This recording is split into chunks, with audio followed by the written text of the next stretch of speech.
guys, it's Smallmouth Crusher. On behalf of Monster Bass, I wanted to make a quick video talking about the Strike King Game Hawg. This thing is pretty cool. Let's get it out of the package here.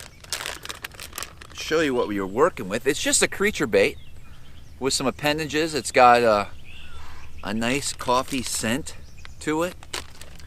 In fact, it's been scientifically proven that the coffee adds a little flavor. Not only do us humans enjoy coffee from time to time, it appears that the bass like it as well.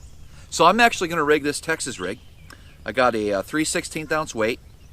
I got a size 3/0 extra wide gap hook. I'm using the light wire.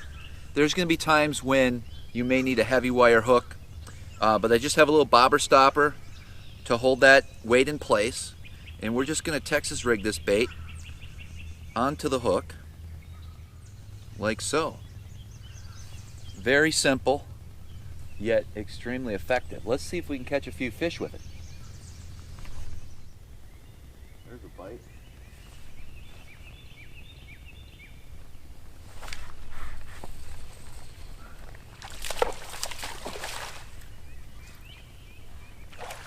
Well, he's not a giant, but it's a start. So what I'm doing is I'm actually just imitating some type of little creature under the water, just scooting along. So I'm not moving the bait real fast. I'm just actually making pitches to pieces of visible structure that I can see along the shoreline, and then I'm just slowly dragging it over. And every time I come across a rock or some wood or some grass, which is all in here, I'll just kind of shake it a little bit in place, dead stick it at times, which basically means not moving it, and just kind of interact with the bass and find out what's the best cadence for that retrieve. Sometimes they want a little bit faster retrieve. Sometimes you just have to really crawl it. It's just a matter of the mood and you know, the conditions that you're facing. So right now we're just going to do a steady crawl and stopping it every once in a while when I can feel that it's around some good structure.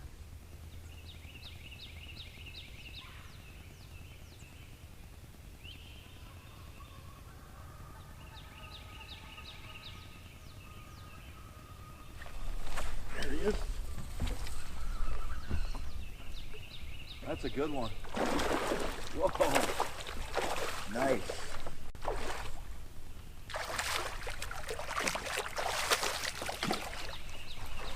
There we go. Ooh. I mean, I'm shaking. Look at that thing. Wow.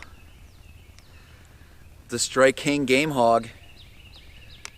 That's a nice fish. That's a real nice fish.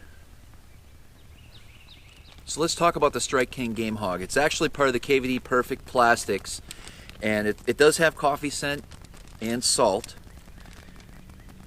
And I'll tell you what, the fish love it. In fact, that was a pretty good fish that I caught. So I wanted to kind of break down the bait with you, share with you my experiences with this bait, some of the different applications that you can use with it. Of course, obviously right now I'm just Texas rigging on a small weight. So as you can see right here, I just have an extra wide gap hook.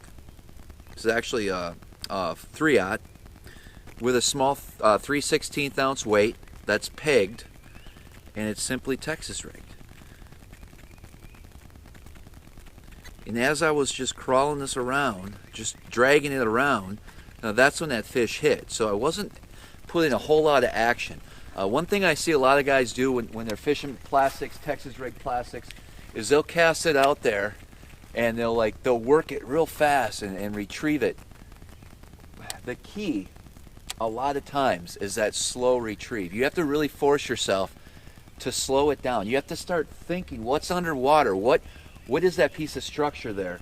You know, that bait's going to come across. What am I feeling down there when I am slowly bringing that bait back to the boat?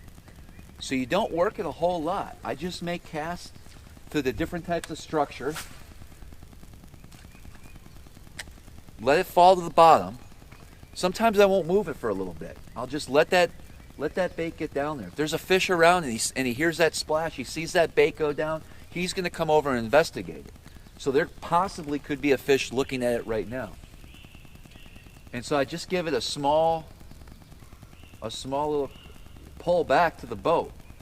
So I'm just I'm working the bait, you know, sometimes I'll stop it, I'll shake it a little bit,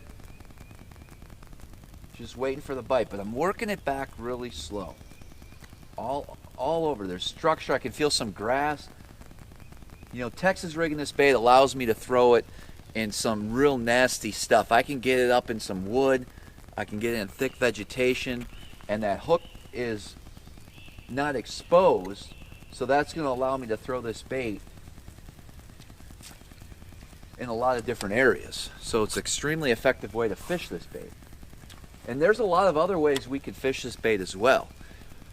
You can fish this bait extremely deep or shallow like we are here. It's only 3-4 feet of water where I'm fishing. But if we wanted to, we could put a heavier weight on to get it down to the bottom faster, especially if you're in deeper water. It works great for fishing around grass beds, docks. It works great for throwing the bait in and around docks. There's a lot of things you can do with this game hog. You can also Carolina rig this bait. This would work really good on a Carolina rig, which all that is just a weight above the bait with a swivel, and then you have a long leader, and that bait's just kind of trailing back behind that weight, and sometimes that can be real effective as well. So as far as colors, this is green pumpkin. I like to use a natural color. I really like green pumpkin. It actually allows me to fish it in somewhat stained water as well as crystal clear water. I have no problem throwing a green pumpkin in those types of conditions. This water is just clean enough that I can get away with a green pumpkin. If I wanted the bait to stand out a little bit more, I'll oftentimes go with like a darker color. So a black and blue is going to be a standard color, and that's a great color all over the country, but it's especially good up here in the Northeast. Of course, you got June bug, and there's a variety of different colors that you'll want to experiment with. But to keep it simple for me, green pumpkin, black and blue, I don't think you can beat those colors. So let me explain the setup that I use to throw the game hog. It's a real simple setup. It's just a basic bait casting rod and reel. I'm going to actually have a medium heavy this is actually 7-foot 4-inch rod, extra fast. So it's got a real nice tip to it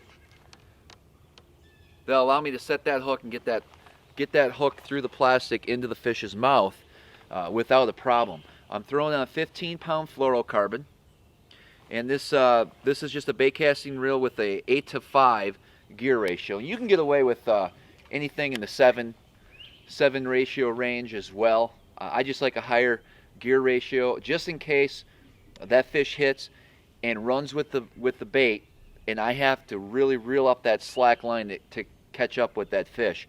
I'd rather have too much speed than not enough in cases like this when I'm flipping these plastic Texas rig baits. It makes it real efficient. So I'm using a light wire extra wide gap hook in this bait today. If you're around bigger fish, if you have the potential for 8+ pound largemouth, or you're fishing this in real heavy cover, heavy thick grass, or you're using braided line, I would suggest you go with a super line extra wide gap hook for this application. The Strike King Game Hawg certainly put some fish in the boat for me. It's a really cool little finesse plastic bait. I suggest you guys grab a pack of these, give them a try this year. I think it's going to help you catch a lot more fish this season. And as always, until next time, we'll see you guys on the water.